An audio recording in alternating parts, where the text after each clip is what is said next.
नमस्कार, स्वागत है आपका सी न्यूज भारत में। मैं हूं आपके साथ ज्योति श्रीवास्तव। वक्त हो चुका है न्यूज बुलेटिन का, तो आइए शुरू करते हैं खबरों का सिलसिला। पहली खबर देवघर से है, जहां सावन का पावन महीना चल रहा है। ऐसे में आज सावन माह का 8वां दिन है। कांवरिये भारी संख्या में सुल्तानगंज से जल लेकर बाबा धाम पहुंच रहे हैं और बाबा के ऊपर जलार्पण करने के बाद अपने आप को काफी उत्साहित महसूस कर रहे हैं। ऐसे में कांवरिया जब जलार्पण के बाद बाहर निकलते हैं तो घर जाने से पहले बाबा मंदिर के साथ अपनी सेल्फी और फोटो लेकर यादों को सहेजते हुए जाते हैं। आए हुए कांवरिये बताते हैं कि ये कई वर्षों से सुल्तानगंज से जल उठाकर पैदल यात्रा तय कर बाबा धाम पहुंचते हैं और जल अर्पण करते हैं। कांवरिये बताते हैं कि इनकी थकान जलार्पण के बाद क्षण भर में खत्म हो जाती है और बाबा भोलेनाथ उनकी सभी मनोकामना पूर्ण करते हैं। देवघर से सी न्यूज संवाददाता अरविंद यादव की रिपोर्ट। अगली खबर महाराष्ट्र के धुले से है, जहां जब धुले जिले के संरक्षक मंत्री गिरीश भाऊ महाजन अपने धुले दौरे के दौरान डीपीसी की बैठक में आए तो उन्हें गुलमोहर रेस्ट हाउस में भारत राष्ट्रीय समिति के सदस्य ईश्वर पाटिल, नाना पाटिल, राजेंद्र देवरे ने निवेदन देकर कहा कि आपूर्ति विभाग में ऑनलाइन और अंत्योदय योजना के कार्यों के लिए पैसों की मांग की जा रही है। जहां आपूर्ति मंत्री गिरीश भाऊ महाजन ने डीपीडीसी की बैठक में इस मुद्दे को उठाने और समस्या का समाधान करने की बात कही। ईश्वर पाटील, नमस्कार। आज आपल्या धुळे जिल्ह्यात माननीय श्री गिरीश भाऊ महाजन पालकमंत्री आज आले असता आज आम्ही त्यांना आपल्या जिल्ह्यातील जो पुरवठा विभागात जो भ्रष्टाचार सुरू आहे ऑनलाईन करण्यासाठी अंत्योदय योजनापासून सर्वसाधारण मुलांचं नाव पुरवठा विभागात रेशन कार्डमधून नाव नोंदण्यासाठी पैसे लागत आहेत। हा जो भ्रष्टाचार सुरू आहे गाव पातळी तर जिल्हा तालुका कुठेच दक्षता समित्या मिटिंगा होत नाही आणि जिकडे तिकडे भ्रष्टाचाराचा जो मोठा प्रताप सुरू आहे त्याला आज जिल्ह्याचे आपले पालकमंत्री गिरीश भाऊ महाजन यांना आम्ही निवेदन दिलं आणि त्यांनी आज आम्हाला शब्द दिला की याच्यावर आज आम्ही तोडगा काढू आणि सर्व अधिकाऱ्यांना कामाला लावू आणि जिल्ह्यातील जनतेला न्याय मिळवून देण्यासाठी आम्ही तुमच्या सोबत आहोत, हा मला दिलेला शब्द आहे। धुले से सी न्यूज संवाददाता नीलेश परदेशी की रिपोर्ट। साथ ही अगली खबर भी महाराष्ट्र के धुले से है, जहां धुले जिले के पालक मंत्री एवं ग्राम विकास मंत्री ने मैत्रेय डिपॉजिटर्स एसोसिएशन की ओर से गिरीश महाजन को एक बयान दिया, जहां महाजन ने मंत्रालय में गृह सचिव के साथ बैठक करने का आश्वासन दिया।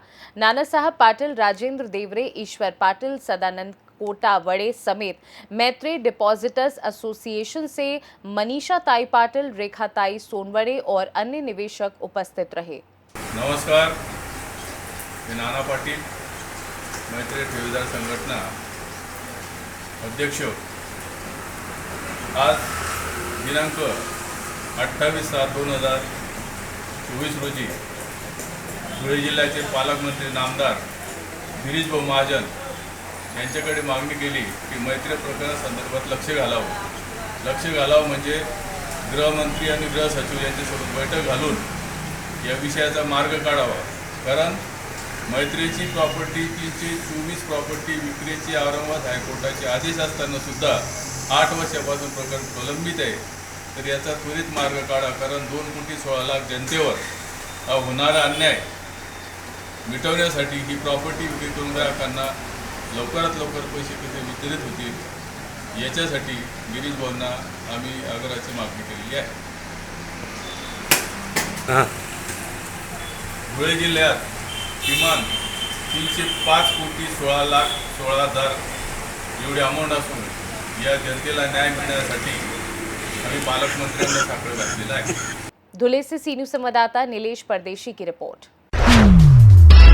अगली खबर पाकुड़ से है, जहां घायल हुए छात्रों से मिलने बोरियो विधानसभा के पूर्व विधायक लोबिन हेब्रम शहर के केकेएम कॉलेज स्थित आदिवासी बालक छात्रावास पहुंचे, जहां मौके पर बड़ी संख्या में छात्र उपस्थित हुए और घटना की जानकारी पूर्व विधायक को दी।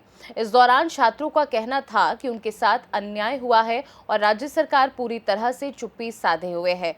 वहीं छात्रों की समस्या को सुनने के बाद पूर्व विधायक ने कहा कि घटना को पूरी तरह से सुनियोजित तरीके से अंजाम दिया गया है और मैं इसकी निंदा करता हूं। उन्होंने राज्य सरकार पर भी निशाना साधा। सुनिए।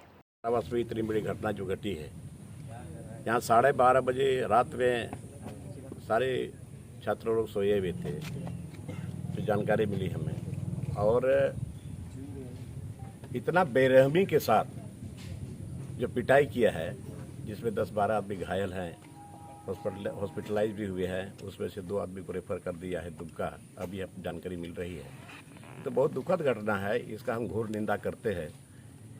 एक तो आदिवासी मुख्यमंत्री, आदिवासी लोग मंत्री हैं, और यहाँ आदिवासी कल्याण छात्रावास में आदिवासी छात्र लोग हैं।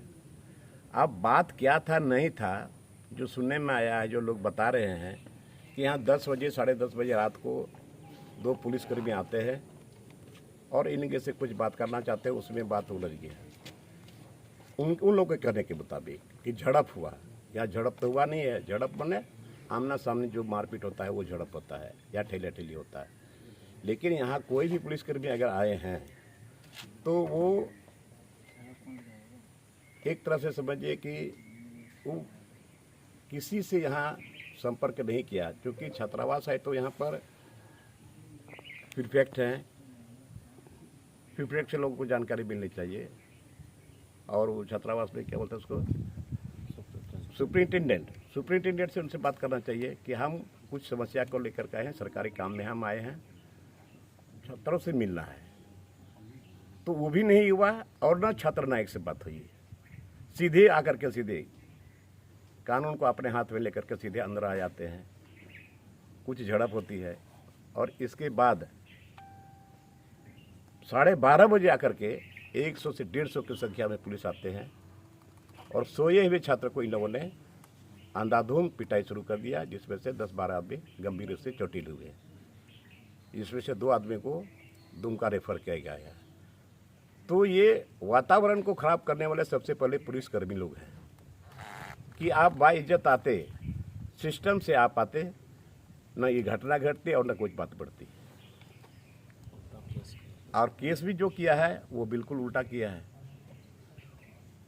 उसमें लिखा है कि छात्र और पुलिस के बीच में झड़प। अरे झड़प का मतलब है सामना सामने ठेला ठेली करना, मारपीट करना, मुक्का मुक्की करना, ये है।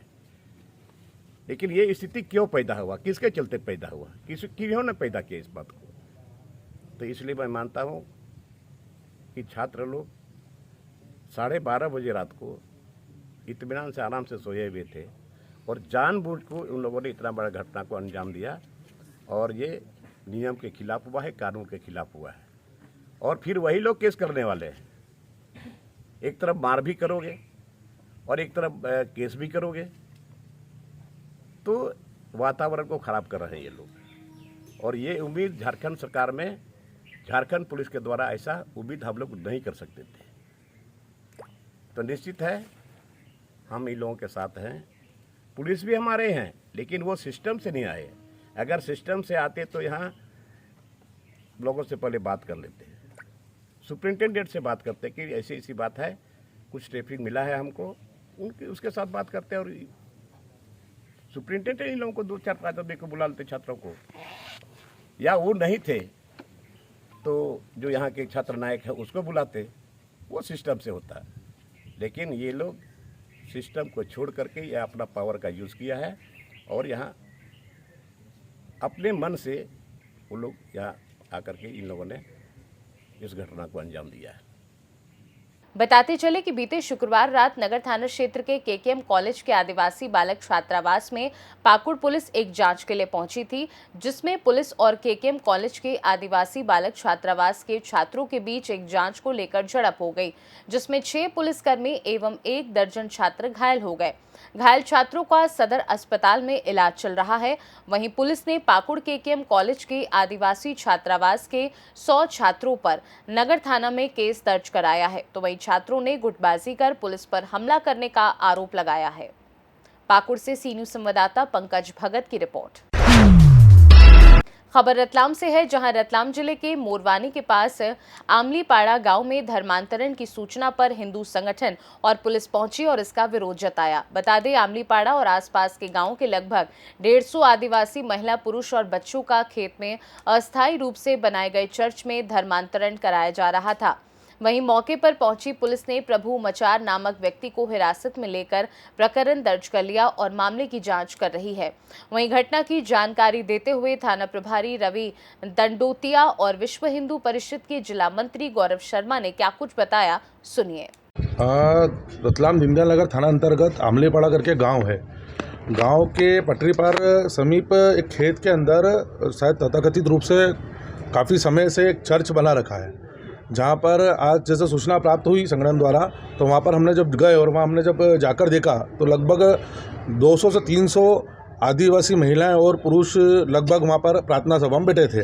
और वहां पर लगभग इस प्रकार के सेवा के नाम पर और उनके उपचार का नाम पर ऐसे लोगों को भी बिठा रखा था जिनको सैयद के नाम पर धर्मांतरित किया जा रहा था। जब जाकर प्रशासनिक सहायता के रूप में हमने वहाँ पर जाके जब वहाँ चर्च में भी जाकर देखा तो वहाँ पे हमें ऐसे काफ़ी लोग मिले जिनके उपचार के नाम पर जिनका धर्मांतरण किया जा रहा था। पुलिस में क्या शिकायत की कि इस तरह के चर्च क्या बन सकते हैं, कैसे बना, क्योंकि वहाँ दूर दूर तक कुछ दिख नहीं रहा है। वही विषय है कि भैया इसकी परमिशन कैसे मिली, इतने दूर में खेत के अंतर्गत ये चर्च किस प्रकार से संचालित हो रहा था और इसकी क्या परमिशन थी, और ये प्रार्थना की भी कोई लिखित में इस प्रकार की इतनी बड़ी सभा करना और उन लोगों को अलग अलग, क्योंकि वहाँ कोई प्रॉपर एक गाँव के लोग नहीं थे, अलग अलग गाँव से उन लोगों को बुलाकर और वहाँ प्रार्थना सभा के नाम पर बिठाना और उनको धर्मांतरित करना कहीं ना कहीं प्रश्न चिन्ह। और प्रशासनिक रूप से हम प्रशासन के द्वारा भी वो जो प्रार्थना सभा जो संचालित कर रहे थे उनको लाए हैं, वो पूछताछ हो रही है। हमारा प्रश्न ये है कि जो इतने दूरी पर और खेत के बीच में जहाँ पर लगभग कोई जनमानस जा नहीं सकता आसानी से, वहाँ पर इस प्रकार से चर्च कैसे संचालित हो रहे हैं। क्या बताया लालच क्या था कि बीमारी थी? फंडिंग वगैरह हो रही है, फंडिंग वगैरह यही कि बीमारी के नाम पर, क्योंकि अधिकतर जो मिले हैं सब उपचाररत ही बीमार लोग थे जो अपने शारीरिक रूप से बीमार थे।